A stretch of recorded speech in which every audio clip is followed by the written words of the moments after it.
Solid research का lecture number 6 हम देखेंगे। आज हम लोग डिस्कस करेंगे क्लोज पैकिंग। तो क्लोज पैकिंग होता क्या है, ठीक है, एटम्स कितने क्लोजली पैक हो सकते हैं उसको हम लोग बोलेंगे क्लोज पैकिंग। तो क्लोज पैकिंग एक्चुअली है क्या, ये कितने टाइप का होता है तो वो पहले देख लेते हैं। देखो क्लोज पैकिंग में होता है, हो सकता है कि वन डायमेंशनल में हो, स्फीयर जो अरेंज हो वो वन डायमेंशनल में हो, टू डायमेंशनल में अरेंज हो, थ्री डायमेंशनल में अरेंज हो, ठीक है। तो यहाँ पे मैं वन डायमेंशनल कोई भी एटम हो अगर वन डायमेंशनल में अरेंज होगा तो हो सकता है कि पूरा या तो रो में हो या तो फिर कॉलम में। तो अगर हम रो या कॉलम में एक ही ऑप्शन बनता है तो इसका मतलब इसमें बस एक ही ऑप्शन बनता है, या तो वो एटम जो अरेंज हो एक रो में हो या फिर एक कॉलम में हो, तो इसकी एक ही पॉसिबिलिटी बनती है। लेकिन अगर 2D होता है, 2D होता है तो इसके दो पॉसिबिलिटी बनते हैं। कौन सा? पहला होता है स्फीयर क्लोज पैकिंग, पहला होता है स्फीयर क्लोज पैकिंग और दूसरा होता है हेक्सागोनल क्लोज पैकिंग, दूसरा होता है हेक्सागोनल क्लोज पैकिंग, ठीक है। तो यहाँ पे स्फीयर क्लोज पैकिंग कैसा होता है, हेक्सागोनल क्लोज पैकिंग कैसा होता है उसके बारे में डिस्कस करेंगे। पहले देखिए हम 3D के कितने टाइप्स होते हैं। तो 3D के भी दो टाइप्स होते हैं। 3 डायमेंशन मतलब इसके जो डायरेक्शन होते हैं वो एक्स डायरेक्शन में भी होता है, वाई डायरेक्शन में होता है और जेड डायरेक्शन में भी होता है। तो इसका जो पहला होता है उसको हम लोग बोलते हैं HCP, हेक्सागोनल क्लोज पैकिंग। जैसे कि हेक्सागोनल क्लोज पैकिंग है बट ये 2D है और यहाँ पे क्या है 3D है। इसको हम लोग एक और नाम से जानते हैं जिसको बोलते हैं ABC टाइप, इसको बोलते हैं ABC टाइप। और दूसरा क्या होता है, दूसरा होता है FCC का इसका मैंने लेक्चर नंबर 4 में बताया था कि FCC को हम लोग CCP भी बोलते हैं, क्यूबिक क्लोज पैकिंग, क्योंकि जितने भी है BCC तुम पढ़े हो, सिंपल क्यूबिक पढ़े हो, FCC पढ़े हो, तो एंड सेंटर पढ़े हो, लेकिन सबसे ज्यादा उसमें क्या होता है FCC ही सबसे ज्यादा उसकी पैकिंग एफिशिएंसी होती है। पैकिंग एफिशिएंसी मीन जितने नंबर ऑफ एटम्स बहुत ज्यादा उसको क्या करता है कंटेन करता है, स्पेस जो होता है वो ज्यादा कंटेन करता है, इसलिए उसको हम लोग बोलते हैं क्यूबिक क्लोज पैकिंग कि क्यूब में सबसे ज्यादा स्पेस कौन कवर करता है FCC, ठीक है। तो अब इसके बारे में डिस्कस करते हैं एक एक करके, ठीक है। तो देखो अब वन डायमेंशन में क्या होगा, तो वन डायमेंशन में क्या होगा, सभी एक ही रो में अरेंज है, तो एक रो में अरेंज है तो यहाँ पे देखो क्या होगा, इसका कोऑर्डिनेशन नंबर कैसे निकालोगे, कोई भी एक एटम देखो उसका कोऑर्डिनेशन नंबर अपने से निकल जाएगा। सपोज करो मैं इसको लेता हूँ, इसको लेंगे तो कोऑर्डिनेशन नंबर क्या होता है कि नंबर ऑफ एटम्स उस एटम से कितने अटैच है, मतलब टच एटम, ठीक है। तो टच एटम तो कितने टच है, ये वाला एटम टच है और ये वाला एटम टच है, और एटम तो टच है नहीं, तो इसका मतलब कोऑर्डिनेशन नंबर कितना होगा 2 होगा। तो इसका कोऑर्डिनेशन नंबर कितना होगा 2 होगा। और वन डायमेंशन में पता चलेगा कि ये रो में ही होगा या तो फिर कॉलम में होगा, हमेशा उसका कोऑर्डिनेशन नंबर कितना होगा 2। अब तुम कहोगे कि सर मैं अगर इसका लेता हूं तो अरे ये तो आगे बढ़ सकता है ना, ये तो मैं ऐसे ही अज्यूम किया हूं कि यहीं तक मैंने लिया, लेकिन अगर इसको मैं आगे भी बढ़ा सकता हूं तो एक यहाँ पे फिर आएगा, तो इसको लोगे तो फिर ये दोनों अटैच है, इससे टच है, तो कोऑर्डिनेशन नंबर हमेशा कितना होगा 2 ही होगा, ठीक है। अब देखो 2 डायमेंशन की बात करते हैं। तो 2 डायमेंशनल में क्या है स्फीयर क्लोज पैकिंग और हेक्सागोनल क्लोज पैकिंग। अब मैं स्फीयर क्लोज पैकिंग की बात करता हूं तो स्फीयर क्लोज पैकिंग है क्या, तो इसमें number of atoms arrange in row और कॉलम बोथ, समझ में आ रहा है। तो जितने नंबर ऑफ ये टच रहेंगे, सभी जितने भी एटम्स रहेंगे वो सभी टच एटम रहेंगे। तो देखिए यहाँ पे सपोज करो कि मैंने यहाँ पे 3 एटम यहाँ पे टच किया, ठीक है, 3 एटम यहाँ पे रो में लगे हैं, 3 एटम यहाँ पे क्या होंगे कॉलम में भी होंगे। क्यों? क्योंकि स्फीयर क्या होता है सबकी साइड इक्वल होती है, साइड इक्वल होने का मतलब अगर 3 एटम इधर है तो 3 एटम इधर होना चाहिए, उसी को स्फीयर बोलेंगे। तो यहाँ पे क्या होगा ऐसे ऐसे अरेंज होगा कि नहीं होगा, सभी एक दूसरे से क्या होंगे टच होंगे। तो यहाँ पे देखो ये स्फीयर क्लोज पैकिंग, इसको हम लोग क्या करेंगे स्फीयर क्लोज पैकिंग में मैं एक यूनिट से ले रहा हूं, मतलब एक बस पार्ट इसका ले रहा हूं, एक पार्ट इसका लिया। अब यहाँ पे देखो स्फीयर क्लोज पैकिंग है, स्फीयर क्लोज पैकिंग में इसका कोऑर्डिनेशन नंबर कैसे निकालूंगा, मैं इस एटम को लेता हूं, इस एटम को लूंगा, तो देखो ये वाला एटम किससे टच है, इससे टच है, इससे टच है, इससे टच है और इससे टच है। कितने एटम से टच है 4। तो कोऑर्डिनेशन नंबर की क्या होगा इसका कोऑर्डिनेशन नंबर 4, किसका स्फीयर क्लोज पैकिंग का, स्फीयर क्लोज पैकिंग का कोऑर्डिनेशन नंबर 4। अगर सपोज करो तुम लेते हो इस एटम को, तो इस एटम को तो मैं इसको और आगे बढ़ा सकता हूं कि नहीं, अगर ये और आगे बढ़ेगा तो इधर भी और बढ़ेगा, समझ में आ रहा है, क्योंकि इधर तो 4 हो गया तो तो इधर भी तो 4 होना चाहिए ना। तो ये अगर ये वाला आइटम ले रहे हैं तो फिर ये और ये हो गए, तो हमेशा कोऑर्डिनेशन नंबर क्या होगा 4 ही होगा। समझ में आ रहा? अब एक सीपी कैसा होगा, तो एक सीपी देखिए क्या होता है, एक सीपी देखिए कैसे क्या होता है। ये जो हमारा वर्ड है, वर्ड का मतलब एम्प्टी स्पेस को बोलते हैं वर्ड। तो ये जो एम्प्टी स्पेस है, एम्प्टी स्पेस में जो हम यहाँ पे इसी की जस्ट नीचे रख दे रहे थे, अब मैं एम्प्टी स्पेस की जगह पे एक एटम रखूंगा, उससे हमारा जो स्ट्रक्चर बनेगा वो हेक्सागोनल क्लोज पैकिंग है। तो देखिए कैसे बनता है उसको मैं डिस्कस करता हूँ, ठीक है। तो ये तो स्फीयर क्लोज पैकिंग हो गया, अब हेक्सागोनल क्लोज पैकिंग करते हैं। तो हेक्सागोनल क्लोज पैकिंग में मैंने अभी बोला क्या कि अगर ये नंबर ऑफ एटम्स ऐसे अरेंज है, तो अगर सपोज करो यहां रखोगे तो ये फिर से स्फीयर क्लोज पैकिंग वाला पार्ट में जाएगा, लेकिन मैं कहां में रख रहा हूं, जहां पे इसका वॉइड था। और सभी एटम्स जो होते हैं, जितने भी स्फीयर हैं, ये सभी आइडेंटिकल है। आइडेंटिकल मतलब सबका सेम साइज सब सेम है, समझ में आ रहा? सब सेम है। तो यहां बताओ ये आ गया, एक और आएगा, इसे भी टच होगा, ठीक है। अब यहां देखो फिर ऐसे कर सकते हो तुम लोग, ऐसे हो जाएगा कि नहीं, यहां पे भी बन सकता है। तो यहां पे देखो बीच बीच में ट्रायंगल जैसा है, वॉइड बन रहा है, ट्रायंगल जैसा वॉइड बन रहा है ना। तो सभी ट्रायंगल वॉइड को यहां पे देखना है, वहां पे ऐसा वॉइड नहीं बनना चाहिए जैसे स्फीयर क्लोज पैकिंग में कैसा था, इसी के जस्ट नीचे रख देना तो ऐसे वॉइड बन रहे थे। हमको ऐसा वॉइड नहीं चाहिए, वॉइड कैसा चाहिए, ऐसा। देखो ऐसा वॉइड बन रहा है ना। तो ये जो वॉइड है एम्प्टी स्पेस, यहां पे कम है इसके रिस्पेक्ट में। अब इसको इन सभी को तुम अटैच करो तो देखो यहाँ पे क्या बन रहा है, एक हेक्सागोनल बन रहा है कि हेक्सागन बन रहा है। हेक्सागन मींस जिसके 6 फेस हो, 6 साइड हो। देखो 6 साइड है कि 1 2 3 4 5 और ये 6, तो ये हेक्सागन है। अब हेक्सागन में सबकी साइड क्या होती है, इक्वल होती है। तो ये सभी क्या है, सबकी साइड इक्वल। अब यहाँ पे देखो हेक्सागन, इसको हम लोग बोलते हैं हेक्सागोनल क्लोज पैकिंग, ठीक है। 2D में दो देखे, square close packing, hexagonal close packing. अब देखते हैं hexagonal close packing in 3D। 3D का मतलब क्या है, यहाँ पे तो लिखा है ABC टाइप। क्या लिखा है, ABC टाइप। थोड़ा सा यहाँ पे इसको रख कर देते हैं तो पता चलेगा कि क्योंकि इसका स्ट्रक्चर थोड़ा सा बड़ा है तो बनाएंगे हम। देखो कैसे बनाते हैं। और ABC टाइप का मतलब क्या है, ये लेयर को रिप्रेजेंट करता है। ये क्या करता है, लेयर को रिप्रेजेंट करता है, ठीक है। सॉरी, एलसीबी को हम लोग बोलते हैं एबी टाइप, इसको बोलते हैं एबीसी। सॉरी, ठीक है। इसको हम लोग बोलते हैं एबी टाइप, इसको बोलते हैं एबीसी टाइप। तो यहां पे देखो ये लेयर को रिप्रेजेंट करता है। किसको रिप्रेजेंट करता है, लेयर को। ए लेयर में एक टाइप के एटम रहेंगे, बी लेयर में दूसरे एटम रहेंगे, फिर ए लेयर में से जो यही था वही रिपीट करेगा। तो कैसे रिपीट करेगा वही आके देखते हैं। तो पहले हम क्या बना लेंगे, पहले हम हेक्सागन बना देंगे। हेक्सागन बनाएंगे तो फिर हमको बनाने में क्या होगा, आसानी होगा। तो हेक्सागन पहले हम ड्रॉ कर लेते हैं। तो हेक्सागन देखो ड्रॉ करो पहले।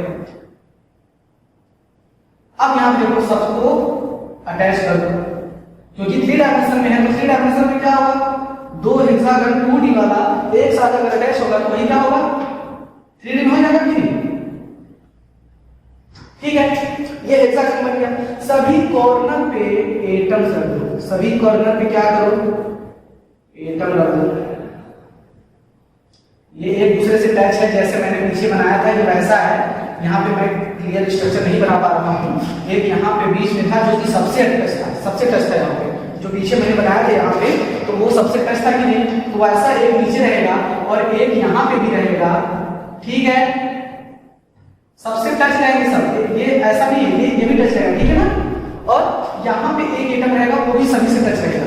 तो देखो ये और ये दोनों सेम टाइप के एटम है, तो सेम टाइप के एटम है, तो इसको हम लोग क्या बोलेंगे, हेक्सागन बन गया वो बनी से। लेकिन बीच वाला जो एटम होता है वो डिफरेंट होता है। बीच वाला एटम कैसा होता है, ऐसे होते हैं, 3 ही एटम होते हैं। तो इसको हम लोग बोलते हैं ए लेयर, मतलब ए टाइप के एटम। यहां पे देखो इसको हम लोग बोलेंगे बी लेयर, फिर ये क्या हो गया, ए लेयर। तो रिपीट कर रहे हैं, ए लेयर फिर बी लेयर फिर ए लेयर। अगर सपोज करो इसके ऊपर अगर ये और रिपीट करता है तो क्या आएगा, बी लेयर को रिपीट करेगा।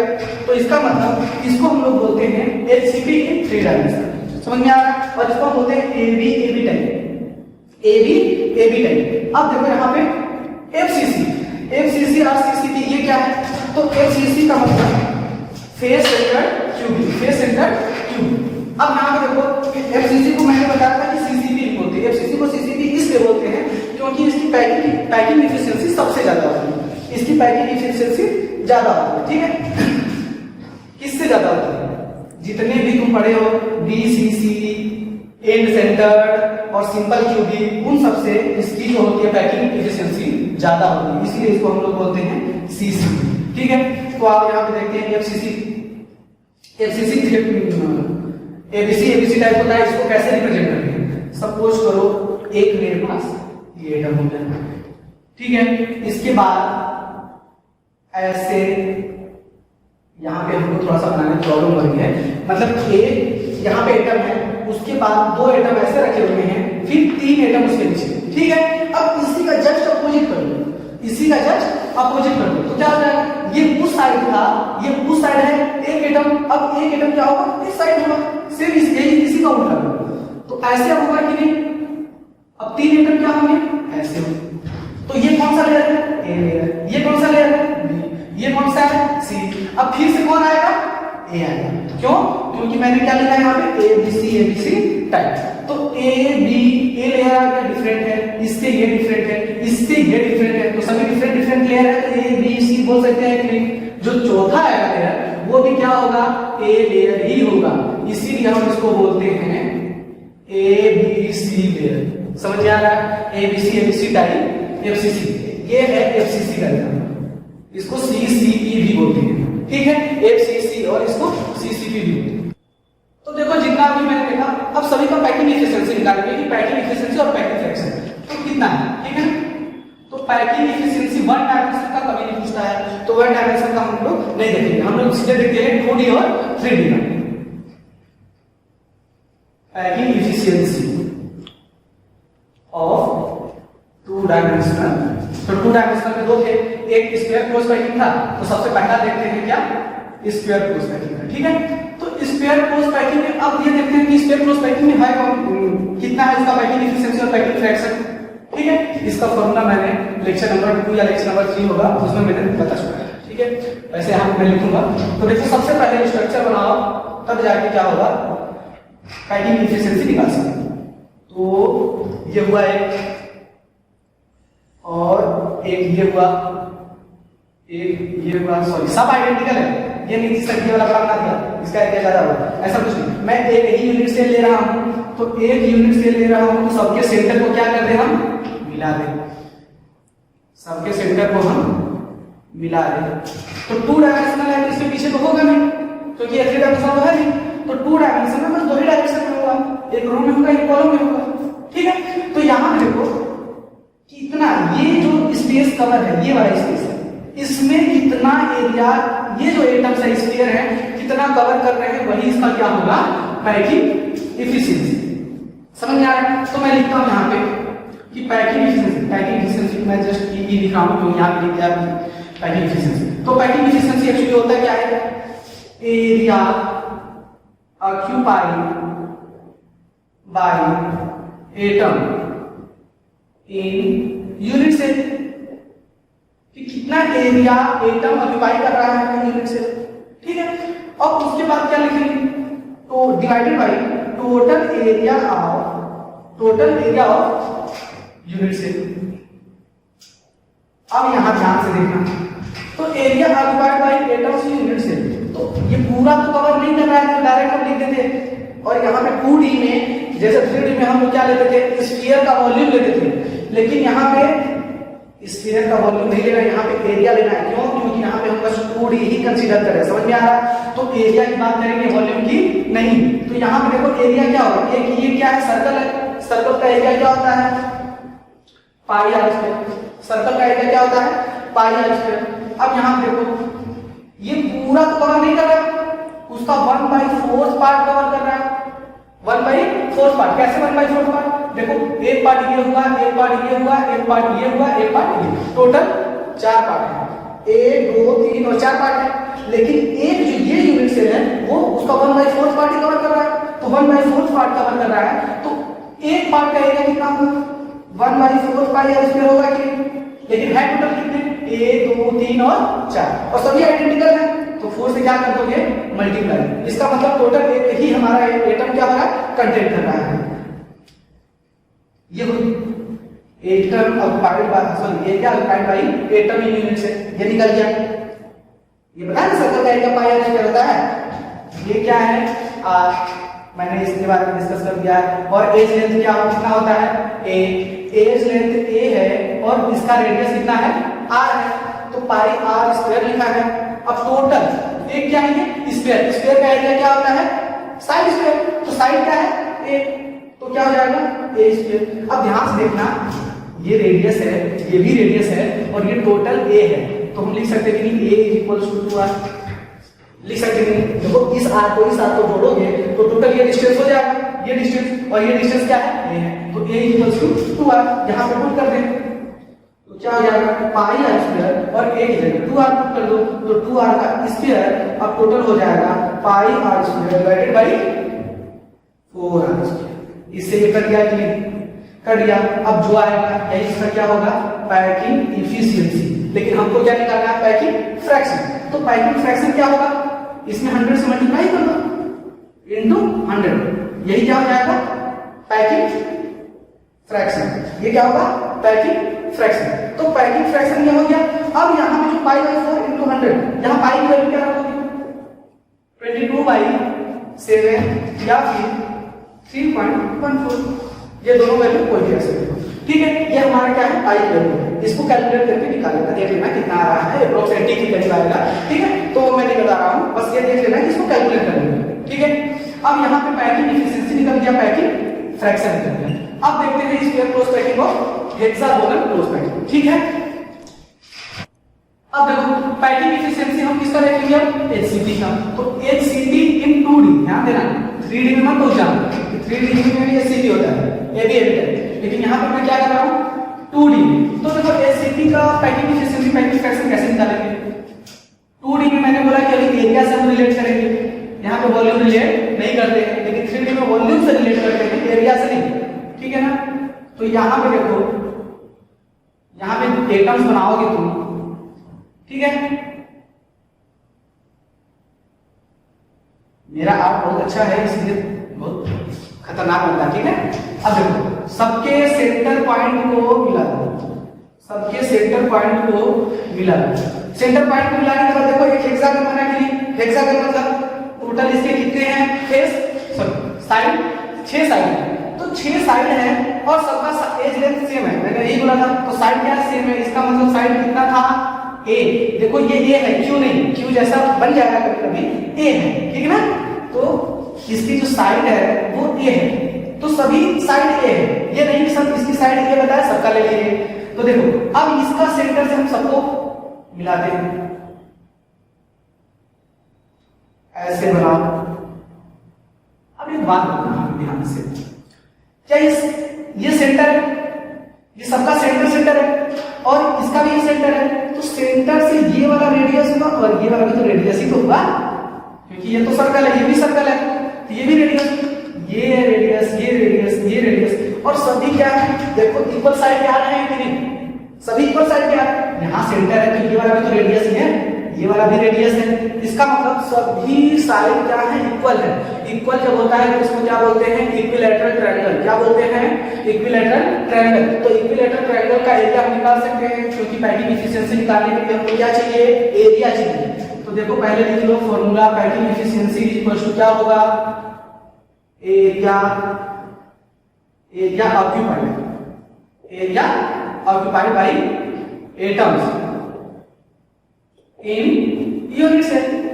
यूनिट सेल का मतलब ये जो स्ट्रक्चर बना है ये नहीं, ये तो रिपीट तो करेगा एटम में, जो भी हमारा क्रिस्टल हो गया ये रिपीट करेगा, लेकिन हमको एक ही यूनिट सेल लेना है, ठीक है। ऐसे हिसाब में बहुत बनेंगे, लेकिन हमको वो सब नहीं लेना है, ये क्या लेना है बस एक ही यूनिट सेल। तो area occupied by atoms in unit cell divided by total area of hexagon, होगा कि नहीं तो टोटल एरिया ऑफ हेक्सागन। अब तुमको ये पता है कि एरिया ऑफ ऑक्युपाइड एटम्स को निकाल लेंगे। क्यों निकालोगे? क्योंकि ये हमारा क्या है, स्फीयर है और सर्कल है। सर्कल है तो सर्कल का एरिया तो तुम इजी से निकाल सकते हो, पाई आर स्क्वायर होता है। लेकिन ये देखना है कि एक पार्ट इसका कितना एरिया कवर कर रहा है। तो देख रहे हो ये टोटल, अगर मैं यहाँ से इसको यहाँ से मिला दूं तो देख रहे हो कि ये एरिया और ये एरिया, ये तीनों मतलब 3 पार्ट में डिवाइड कर रहा है, 1 2 और 3। ये जो सर्कल है ये सर्कल 3 पार्ट में डिवाइड हो रहा है। इसका मतलब बस 1/3 पार्ट हमारा क्या कर रहा है, हेक्सागन कंटेंट कर रहा है। तो 1/3 पार्ट ये कंटेंट कर रहा है। तो टोटल कितने हैं, 1 2 3 4 5 6। तो लिखोगे total area occupied by atom is equal to क्या होगा, टोटल 6 है, टोटल 6 है, देखना हम कर तो 6 है इनटू, अब यहां पे देखो 1/3 पार्ट एक कंटेंट कर रहा है। तो मतलब 1/3 पाई आर स्क्वायर, क्योंकि पाई आर स्क्वायर सर्कल का क्या होता है। अब इसे कट कर दो तो कितना हो जाएगा, 2 पाई आर स्क्वायर। ठीक है, 2 पाई आर स्क्वायर कितना किसका निकल गया, atoms occupied by atoms in unit से। ठीक है, area occupied by in unit से। अब यहां देखो टोटल एरिया तो निकालना है, तो लिखो टोटल एरिया क्या होगा। एक बार बताओ टोटल एरिया क्या होगा। ये एक इक्विलेटरल ट्रायंगल होगा कि नहीं, ये एक इक्विलेटरल ट्रायंगल होगा। तो एक इक्विलेटरल ट्रायंगल में टोटल हमारे 6 इक्विलेटरल ट्रायंगल होंगे कि नहीं। तो इक्विलेटरल ट्रायंगल का फॉर्मूला याद है तो तुम डायरेक्ट निकाल सकते हो। तो इक्विलेटरल ट्रायंगल का फॉर्मूला क्या होता है, √3/4 a स्क्वायर, मतलब साइड स्क्वायर। और साइड क्या है, मैंने लिखा था यहाँ पे a, तो a स्क्वायर। अब a इक्वल्स टू देखो क्या है, a equals to r/2r, a equals to 2r है कि नहीं। तो यहाँ पे तुम रख सकते हो क्योंकि सभी एक ही यूनिट होना चाहिए। लेकिन यहाँ पे एक इक्विलेटरल ट्रायंगल का निकाला है ना एरिया, लेकिन टोटल इक्विलेटरल ट्रायंगल कितने हैं, 1 2 3 4 5 6। तो टोटल 6 है तो किससे निकालोगे, मल्टीप्लाई कर दोगे 6 से, क्योंकि टोटल 6 इक्विलेटरल ट्रायंगल एरिया है। अब यहां से मल्टीप्लाई करके क्या हो जाएगा, 3√3/2 a स्क्वायर। अब a इक्वल्स टू क्या है, 2r, यहां पे रख दो 2r इसका स्क्वायर। टोटल कितना हो जाएगा, ये 4 हो जाएगा। तो इससे मल्टीप्लाई करोगे तो आ जाएगा 6√3r स्क्वायर। मतलब टोटल एरिया कितना आ गया, 6√3r स्क्वायर। ये किसका आया है, हेक्सागन का आया है। मतलब हमको दोनों जो निकालना था वो निकल गया। अब यहाँ पे पुट कर देंगे, पैकिंग एफिशिएंसी निकल जाएगी कि नहीं। तो देखो पैकिंग एफिशिएंसी कैसे निकलेगी, पैकिंग एफिशिएंसी के लिए पैकिंग एफिशिएंसी अब यहाँ पे रखकर फॉर्मूले में निकल जाएगी। तो देखो क्या है, पैकिंग एफिशिएंसी में सबसे पहले ऑक्युपाइड एरिया कितना था, 2 पाई आर स्क्वायर, और टोटल एरिया ऑफ हेक्सागन कितना था, 6√3r स्क्वायर। r से r कैंसिल, इसको सॉल्व कर लेना। सॉल्व करोगे तो कितना आएगा, जितना भी आएगा अप्रोक्स तुम यहां से कैलकुलेट कर लेना। पाई की वैल्यू कितना रखोगे, 22/7 r 3.14। ठीक है ना, यहां से कैलकुलेट कर लेना कि π/3√3 की वैल्यू कितनी आती है, वो हमारा क्या होगा, पैकिंग एफिशिएंसी। और पैकिंग फ्रैक्शन निकालना है, तो पैकिंग फ्रैक्शन निकालने के लिए क्या करोगे, पैकिंग एफिशिएंसी इनटू 100, ये हमारा क्या निकल जाएगा, पैकिंग फ्रैक्शन। पैकिंग फ्रैक्शन मतलब how many percentage by atoms covered area in unit cell. ठीक है ना, तो यूनिट सेल का एरिया कितना कवर कर रहा है, समझ में आ रहा है।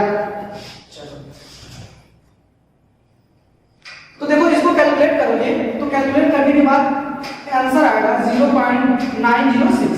ये हमारा क्या है, पैकिंग एफिशिएंसी। तो पैकिंग एफिशिएंसी आएगा। अब इसमें क्या करोगे, 100 से मल्टीप्लाई करोगे। 100 से मल्टीप्लाई करने के बाद तुम्हारा जो आएगा वो क्या होगा, तुम्हारा पैकिंग फ्रैक्शन। 100 से मल्टीप्लाई करने के बाद ये पॉइंट कहां से आ जाएगा, यहाँ पे, तो क्या हो जाएगा 90.6%।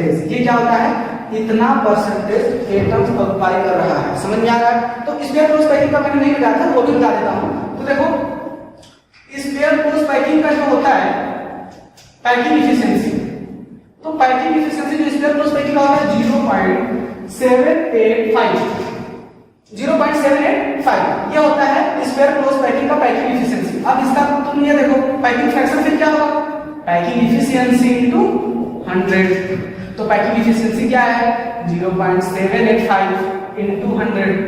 मल्टीप्लाई करोगे क्या आएगा 78.5%। इसका मतलब इसकी पैकिंग एफिशिएंसी पैकिंग फ्रैक्शन कितना है 78.5%। इतना परसेंटेज एरिया कौन ऑक्यूपाई कर रहा है एटम। और एम्प्टी स्पेस कितना बचेगा एम्प्टी स्पेस को ही बोलते हैं वॉइड। वॉइड समझ में आ रहा है तो वॉइड का परसेंटेज कितना होगा 100 टोटल 100 होगा 100 में से इसको माइनस कर दो पता चल जाएगा तो 100 माइनस 78.5 अब कितना होगा ये देखो 21.5 इतना परसेंटेज एम्प्टी स्पेस बच जाएगा किसमें स्फीयर क्लोज पैकिंग में और यहाँ तुम्हारा एलसीडी में कितना बचेगा ये 90.6 है तो 100 में से माइनस कर दो तो वॉइड स्पेस कितना बचेगा 100 माइनस ये मतलब 9.4%। तो देखो आज हम लोग सॉलिड का लेक्चर नंबर 7 देखने जा रहे हैं लेक्चर नंबर 7। अब इसमें आज हम लोग पढ़ेंगे एचसीपी के बारे में एनालिसिस ऑफ एचसीपी।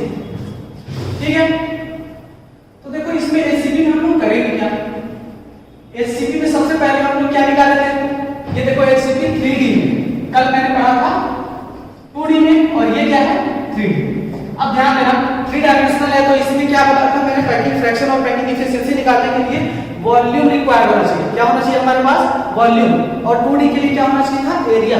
तो हमको वॉल्यूम निकालना है पैकिंग एफिशिएंसी का फॉर्मूला क्या था वॉल्यूम ऑक्यूपाइड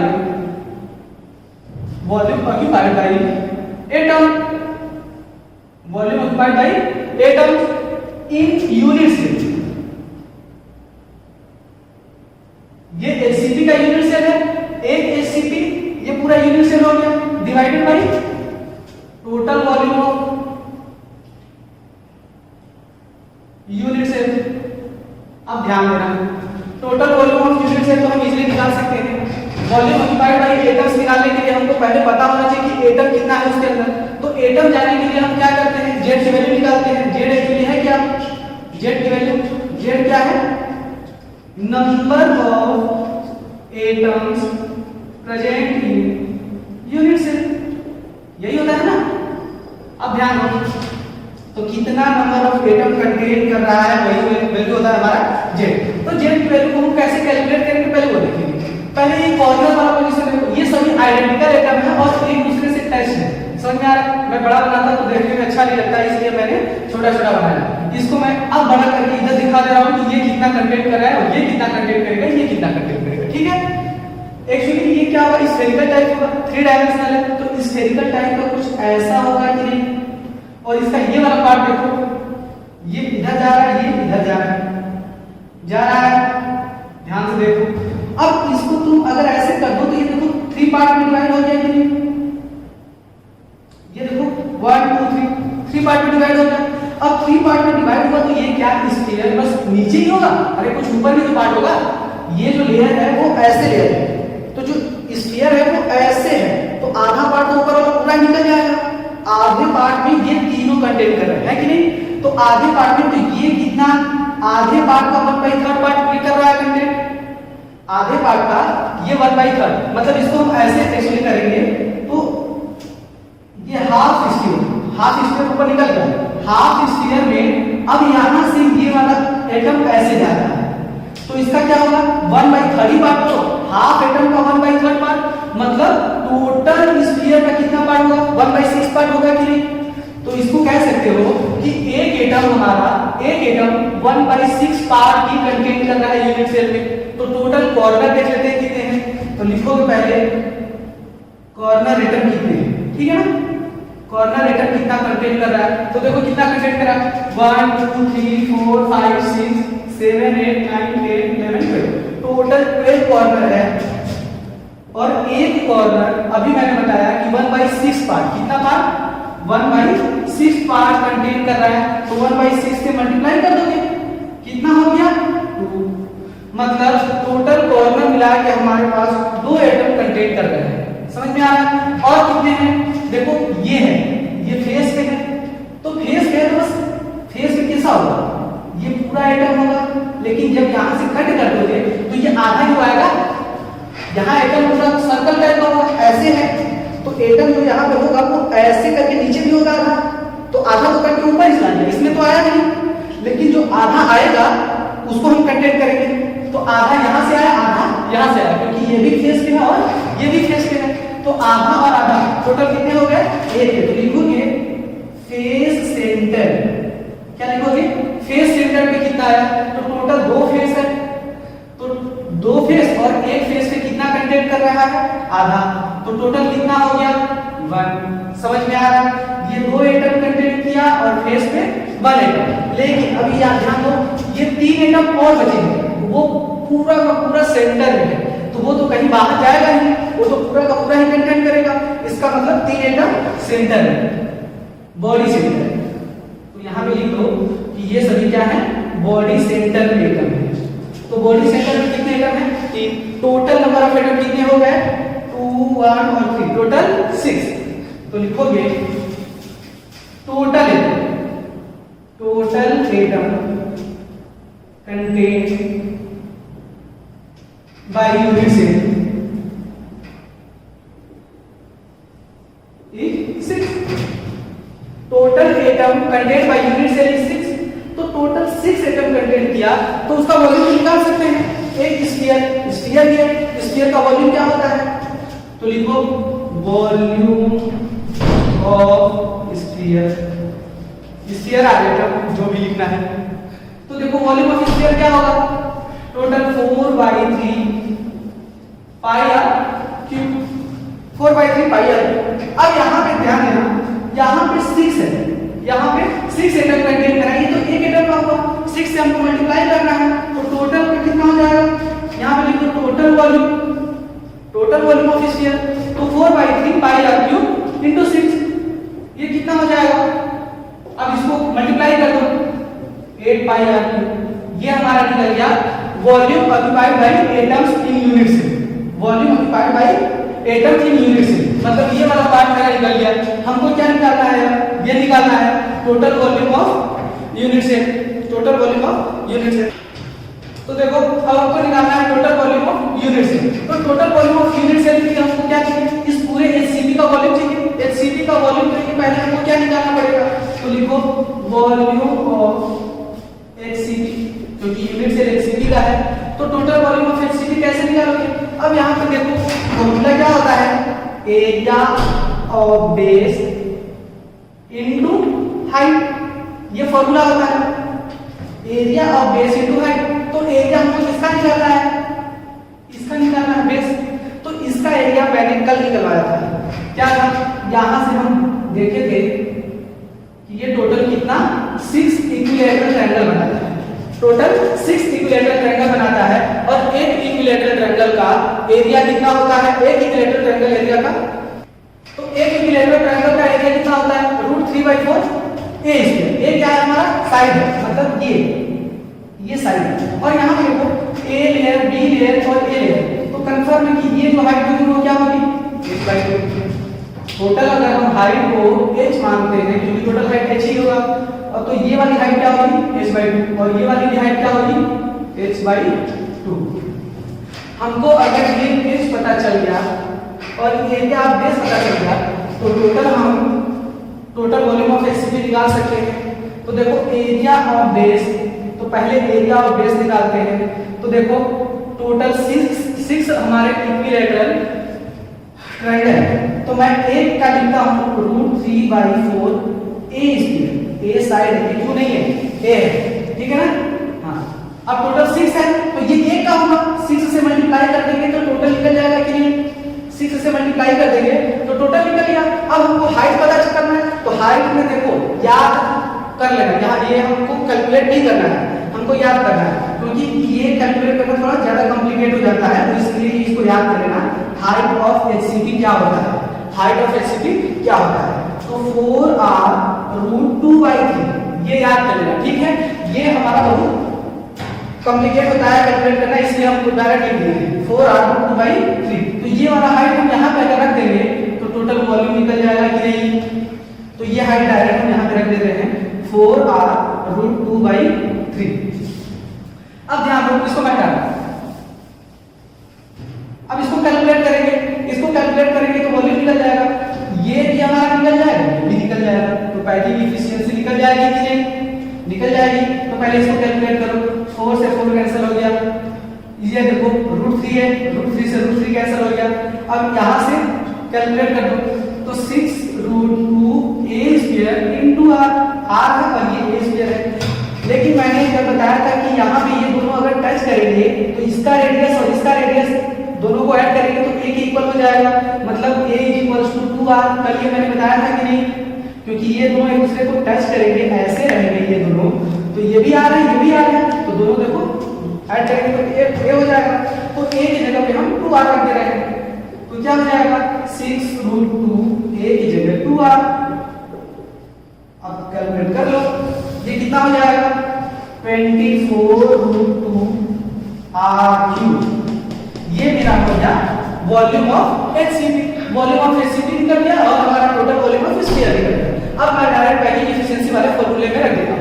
अब मैं पैकिंग एफिशिएंसी वाले फॉर्मूले में रख देता हूं। तो देखो पैकिंग एफिशिएंसी का फॉर्मूला मैंने यहां पे लिखा हुआ था कि volume divide by atom in unit cell और total volume of unit cell, उन दोनों को डिवाइड कर देंगे तो हमारा निकलेगा पैकिंग एफिशिएंसी। तो देखो यहाँ पे पैकिंग एफिशिएंसी के लिए सबसे पहले जो ऊपर लिखा हुआ था उसको मैं कंसीडर कर रहा हूं 8/r³ डिवाइडेड बाय, अब यहाँ देखो 24√2 r³। ये क्या है? Total volume of unit cell. मैं यहाँ पे लिख रहा हूँ 24√2 r³। अब इसको कैलकुलेट करेंगे हम, तो ये r³ से r³ कट जाएगा, ये भी कट जाएगा। अब क्या बचा? π3√2। पाई की वैल्यू मैंने बताया था कितना होता है 3.14। अब ये हो गया 3√2। इन दोनों को कैलकुलेट करोगे, इन दोनों को कैलकुलेट करोगे, ये सबको कैलकुलेट करोगे तो आएगा 0.74। ये हमारा क्या निकल गया? Packing efficiency. हमको क्या चाहिए? पैकिंग फ्रैक्शन चाहिए। तो पैकिंग फ्रैक्शन क्या होगा? तो पैकिंग फ्रैक्शन = पैकिंग इफिशियंसी × 100। ठीक है, तो packing fraction = packing efficiency × 100। Packing efficiency मैंने 0.74 निकाला, तो 0.74 × 100, ये टोटल कितना निकल गया? 74%। मतलब कि टोटल इसका स्पेस जो है वो 74% ऑक्युपाई कर रहा है कौन? एटम। तो कितना एम्प्टी स्पेस बचा होगा? एम्प्टी स्पेस या वॉइड बोलते हैं उसको, या तो वॉइड बोलते हैं या फिर एम्प्टी स्पेस। तो क्या होगा? लिखो यहाँ पे एम्प्टी स्पेस या फिर वॉइड। तो वॉइड कितना बचा होगा? 100 माइनस कर दो, क्योंकि टोटल तो 100% है, तो 100 माइनस 74 मींस 26% हमारा क्या है? 26% हमारा क्या है? एम्प्टी स्पेस या वॉइड स्पेस। तो देखो क्लोज पैकिंग जो होता है, क्लोज पैकिंग में ही हमको पढ़ना है कि वॉइड किस टाइप के होते हैं। ठीक है, तो वॉइड जैसे जितने अभी मैंने देखा कि क्लोज पैकिंग में हम अभी पढ़े, तो क्लोज पैकिंग में क्या था कि बहुत सारे पैकिंग फ्रैक्शन तो ज्यादा था लेकिन कुछ एम्प्टी स्पेस बचा था कि नहीं? तो वो एम्प्टी स्पेस को हम लोग वॉइड बोलते हैं। और किस टाइप का वॉइड हो सकता है? तो हमको जनरली दो टाइप के वॉइड पढ़ना है। वो हमारा क्या है? टेट्राहेड्रल वॉइड, टेट्राहेड्रल वॉइड और ऑक्टाहेड्रल वॉइड। अब ये डिपेंड करता है कि हमारा टेट्राहेड्रल वॉइड बनेगा कैसे और ऑक्टाहेड्रल वॉइड बनेगा कैसे। तो देखो दोनों को मैं बता रहा हूं अच्छे से। तो देखो टेट्राहेड्रल वॉइड बनने के लिए हमारा क्या होना चाहिए कि एक ही लेयर में 3 एटम क्लोजली पैक्ड होने चाहिए। क्या मैंने बोला अभी कि 3 एटम एक ही लेयर में क्लोजली पैक्ड होने चाहिए। मतलब सपोज करो ये मैंने 2 एटम, ये मैं बता रहा हूं टेट्राहेड्रल वॉइड के बारे में। ठीक है, ये मैं टेट्राहेड्रल वॉइड के बारे में बता रहा हूं। और यहां ध्यान दो, ये क्या है? 2 एटम यहां हो गए, एक एटम इसके जस्ट पीछे, ये तीनों क्लोजली पैक्ड है। ठीक है, ये क्लोजली पैक्ड है। अगर 3D होता तो मैं बॉल रख के दिखा देता, लेकिन इसको कंसीडर करो। ठीक है कि एक 2 आगे हैं और एक जस्ट इसके सेंटर में पीछे है, तो यहाँ 3 क्लोजली पैक्ड है। अब यहाँ देखो एक एटम इसके जस्ट इसके ऊपर रख दिया गया है, समझ में आ रहा है? तो इसके ऊपर रखेंगे तो ऐसा आएगा कि नहीं? ऐसा आएगा, लेकिन फिर भी यहाँ पे कुछ स्पेस बचेगा कि नहीं बीच में? कुछ स्पेस बचेगा, उसी को हम लोग बोलते हैं टेट्राहेड्रल वर्ड। लेकिन टेट्राहेड्रल वर्ड आप लोग बोलोगे सर टेट्राहेड्रल वर्ड तो एक्चुअली ऐसा होता है, एक सेंटर होता है और टेट्राहेड्रल स्ट्रक्चर ऐसा बनता है, तो वैसा ही बनेगा। देखो मैं दिखा रहा हूँ कैसे बनेगा वैसा। ऐसा होता है टेट्राहेड्रल स्ट्रक्चर। तो टेट्राहेड्रल स्ट्रक्चर देखो मैं इसको यहाँ पे बनाया था, इसको मैं अब ऊपर बना दूंगा, समझ में आ रहा है? इसको मैं ये सेटअप जो यहाँ था उसको मैं यहाँ बना दे रहा हूँ कि हमको वर्ड पता चले कि एक्चुअली है कहाँ। ये देखो इसको मैं ऐसे लिख सकता हूँ, तीनों के सेंटर को मिलाओ, तीनों जो एटम है तीनों के एटम के सेंटर को मैंने मिला दिया, एक इसका सेंटर ये रहा। अब ध्यान दो, मिलाओ तीनों को, मिल गया। अब वर्ड कहाँ होगा? इन चारों के बीच में होगा, जैसे मैंने यहाँ पे बताया था, तो मैं यहाँ पे कंसीडर कर ले रहा हूँ। अब देखो बन गया कि नहीं? अरे बन तो गया, यही तो होता है। देखो वहां पे यही टेट्राहेड्रल है कि नहीं? तो टेट्राहेड्रल वर्ड कैसे बनता है? तीन एटम क्लोजली पैक्ड एक लाइन में होना चाहिए और उसी के ऊपर जो हमारा स्पेस बचता है वहां पे हमको रखना है। तो ऐसे इस तरीके से जो वर्ड फॉर्म होता है उसको हम लोग बोलते हैं टेट्राहेड्रल वर्ड, उसको हम लोग बोलते हैं टेट्राहेड्रल वर्ड। अब ध्यान दो ऑक्टाहेड्रल वर्ड कैसे फॉर्म होता है? तो ऑक्टाहेड्रल वर्ड फॉर्म करने के लिए हमारे पास इसमें क्या था? तीन एक ही लेयर में था, एक जस्ट ऊपर था। उसमें क्या होता है? तीन एटम एक ही लेयर में होता है और दूसरा भी तीन एटम एक ही लेयर में होता है, लेकिन just opposite direction, just opposite direction. जैसे ये ले लिया, ये दो एटम, एक तो ऐसे हो गया तीन एटम। अब इसी का जस्ट अपोजिट कैसे होगा? ये एक एटम उधर था, अब एक एटम किधर होगा? इधर होगा। तो एक एटम मैं इधर ले रहा हूं और दो एटम इसके पीछे, समझ में आ रहा है? तो दो एटम इसके पीछे दूंगा, तो सभी के सेंटर को मैंने क्या बोला? मिला दो, सभी के सेंटर को मिला दो, सभी के सेंटर को मिला दिए। अब ऑक्टाहेड्रल वर्ड एक्चुअली होता क्या है? ऑक्टाहेड्रल क्या होता है? सर ऑक्टाहेड्रल तो हम ऐसे पढ़े हैं, ये होता है, ये होता है, ये होता है, एक ऊपर और एक नीचे, ऐसे होता है, ये ऑक्टाहेड्रल है। अब हम यहाँ पे वही स्ट्रक्चर बनाएंगे, कैसे बनाएंगे? ध्यान, अब इन सबको हम मिला रहे हैं, ठीक है? अब ध्यान दो, क्या अगर इन सबको मिलाओगे तो ये ठीक यहाँ पे आएगा इन दोनों के ऊपर, और ये वाला जो दोनों है इस पीछे वाले के ऊपर आएगा। तो ये एटम ये दोनों और ये दोनों ये वाला स्फीयर फॉर्म करेंगे, ये वाला फॉर्म करेंगे, और ये जो पीछे वाला है और ये जो आगे वाला है ऊपर और नीचे का फॉर्म करेंगे। तो उसी को हम लोग क्या बोलते हैं? Octahedral word. ऑक्टाहेड्रल सिंपली तुम ऐसा समझो कि तीन एटम्स एक ही लेयर में होना चाहिए और दूसरे लेयर में भी तीन एटम होना चाहिए, क्लोजली पैक्ड होना चाहिए। क्लोजली पैक्ड मतलब कि सबसे कम स्पेस कवर करना चाहिए। तो अब यहाँ पे क्या होगा? दोनों अपोजिट डायरेक्शन में होंगे, एक दूसरे के ऊपर रखे जाएंगे, तो जो हमारा वर्ड फॉर्म होगा उसी को हम लोग बोलते हैं ऑक्टाहेड्रल वर्ड। अब ध्यान दो ना, ऑक्टाहेड्रल वर्ड को मैं एक और तरीके से बता रहा हूं, इसको ऑक्टाहेड्रल वर्ड बोलते हैं। इसको मैं एक और तरीके से बता रहा हूं। तो देखो ऑक्टाहेड्रल वर्ड एक्चुअली है क्या कि सपोज करो मैं एटम ऐसा बनाते जा रहा हूं, ठीक है? इसके बीच में भी मैं क्या कर रहा हूं? बनाते जा रहा हूं, ठीक है? अब यहां पे देखो, इसके जस्ट अगर ऊपर रखोगे, ध्यान देना, इसके जस्ट ऊपर रखोगे तो क्या बनेगा? टेट्राहेड्रल बनेगा कि नहीं? मैंने अभी क्या बोला कि तीन एटम के बीच में जो स्पेस बच रहा है उसके जस्ट मैं ऊपर अगर रख दूंगा कोई एटम तो वो क्या बनेगा? टेट्राहेड्रल वर्ड बनेगा। लेकिन अगर ये तीन एटम ऐसे हैं, एक एटम मैं यहां रख दूं और दो एटम मैं यहां रख दूं, तो ये कौन सा बनेगा? Octahedral word. समझ में आ गया? चलो, तो देखो आज जो लेक्चर हुआ है इसके वर्ड के बारे में तुम लोग पढ़े एनालिसिस ऑफ एचसीपी के बारे में। तो देखो मैं इसके नेक्स्ट लेक्चर में मैं तुम लोगों को बताऊंगा लोकेशन ऑफ वर्ड बताऊंगा और रेडियस रेशियो।